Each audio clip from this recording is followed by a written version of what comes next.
We're here on Strips Player with it's the Who Are You section here in the boot room, and we're playing Exeter today, and we've got two gentlemen from Exeter, Graham and Stuart. Welcome along. Thank you very much. Nice to be here. And so you're here as obviously Exeter fans. We need to talk about the first thing.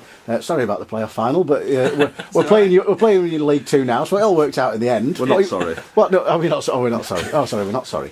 So yeah, it worked out all right in the end. But thanks for letting us win. That was really decent of you. First time ever as well. Yeah, exactly. We hadn't beaten you up to that point, had we? So from your perspective, we'll go back to 2007. Yeah.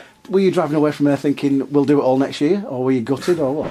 Gutted, No. mate. Absolutely. Worst result in football. You know, you guys on the day. What a goal to win the game, wasn't it? Absolute screamer. Danny Colton, I think it was. Yeah, it was. Yeah. We got the early goal. We thought this is going to be easy. We played you in the league just before. Yeah. And that's a really tough game. I think 1-0 down at the park, but. Yeah.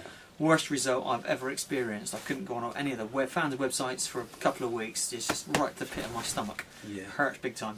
You say about the following season and whether it had an impact on the following season. Ironically, it did actually, because for that winning goal, it actually came from an Exeter corner. Yeah. And we had Rob Edwards back defending. Yeah. And the following season, Exeter actually put Rob Edwards up 4 corners with that in mind, thinking we don't want to get caught on the break again. Yeah. So Rob Edwards obviously went forward the following season for the corner and scored the winning goal. I see. So, as you say, it all worked out well in the end. Squared the circle, gentlemen. Circle. So we did you a favour, really. Yeah, we did you a Exeter favour. gone up that What I season, will you say know. is that Graham here was the first person to ring me after the match and congratulate That's me. magnanimous, that, well, Kirky. Full That time, really pretty is. much at full time, wasn't it? The It was, worst yeah. bit as well is that I was stood next to where the players came down, and obviously knowing Mark as well as I do, Jim Bentley came down with the cup. Got my camera out, and I'm just taking a photo of Jim Bentley holding the cup in the Yeah. Morecambe shirt. How sick was I to send to him? So Yeah, true. But it did work out right at the end. It did. And we always say now, we're glad we got through in the playoffs. And I'm sure you're pretty much the same, aren't you, really? So, Yeah. you know. It's a nice way great to way go. to having experienced both. Yeah. Good way to win. Yeah, it is. So anyway, so here we are at the Globe Yeah. Arena, and we're playing each other in League Two. Now, what I want to talk about, touch on a bit, is that you've been flying high recently, because obviously you didn't stay long last time in League Two, because you went straight through to League One, didn't you? We did. So how was that for you? It was unbelievable. I think big part of football is momentum, and we went on that run the same way that you did in the conference towards the end of the season, and we found ourselves going to Rotherham. 07, was it 08, 09, wasn't it? Yeah. We went up in 08 and 09, needing a win to go up, finished runners up in League Two. And we, it was funny because we didn't really know what to expect in League Two. We had some horrible results. We lost 6-1 at home to Chesterfield that year. Got a few tonkings, but League One it was unbelievable for us after going to places, like Sheffield Wednesday, etc. Yeah, did a double over Sheffield Wednesday. Charlton as well. It was just unbelievable. So it's been a great run under Tiz. So I've written today in the programme a little bit about the consistency, because obviously we've had 3 managers in 19 years, and we see that as a positive. And obviously you've stuck by Tisdale, and he's done you a pretty good job, really, hasn't he? Because you stay within your means. Yep. You're a pretty well-run club. You play a certain style of football, and he sticks to that with the players that you've got. So you must be pretty chuffed. I mean, all right, you've come back down from League One, but you're regrouping and you're doing all right this season. So what are your thoughts on Tisdale long term? Yeah.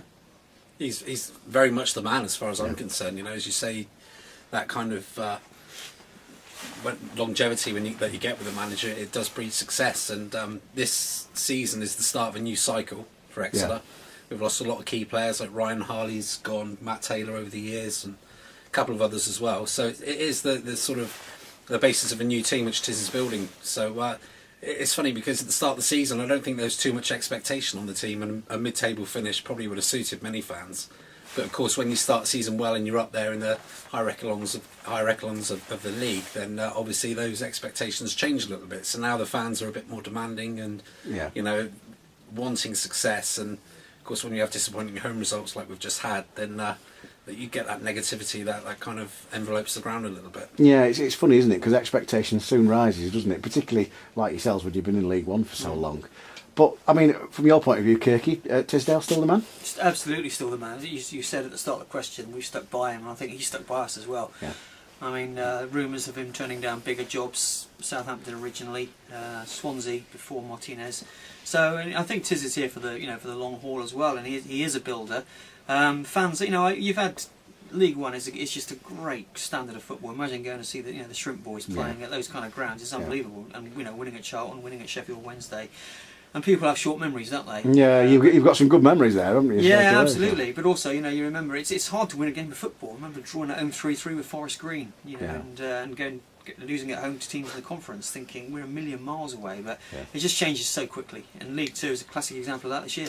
And you two have got a very similar experience to us on match days, because you do stuff for the media, don't you? Yep, absolutely. Away games, I do the commentary for the OB, so that's quite good. I have to bite my tongue a bit. They always tell me don't talk over the big moments because I like to shout a bit. And Stewie's got the written role. Yeah, I work for the local paper in the West Country, the Western Morning News. So cover City home and away, which is good fun. Especially away from home this year, because we're on a club record 9 wins away from home. So if you win today, it's a new club record. So that's what we're here for. Come on, hopefully people will be watching this, because we'll put this up after the game when there's been a bit of a change in that. But we won't go too far into that. But nice to see you again. And predictions for today? My prediction today. This is going up afterwards. We can put you on the spot. Yeah, you can. Okay, then you put me on the spot. Predictions today. I'm going to say, because we go back to the conference, and all the time, and every time we played you at home, we seem to draw 2-2. So I'm going to go for 2-2. 2-2 draw. Yeah, 2-2 draw. Because every time we played you, John Challoner had come on and score for you last minute as well. Remember that? Yeah, of course. So it was like, and would you believe, we went to York last week, and he's on bench, and I'm like, bloody hell, Challoner's still there. Still there, right back. So what's your prediction? His Facebook status says sub brackets unused. So I'm going to go 1-1. Because I think we always get draws here, don't we? Yeah, it is draws. Yeah. I've gone for a 2-1 win, but I'm a little bit less confident now. I've heard a couple of key players are out for Exeter. That's good news for us. Swids, what are you down for? 2-1 win to us. 2-1 win to us. So there you are. There's me and Kirky being conciliatory, and these two are going to fight it out. Only one way to sort it out. Yeah, throw it off. Yeah, fight, guys. Nice to see you again. Enjoy today's game, and you never know. We might see you again next season if we're in League One along with you. Let's hope so.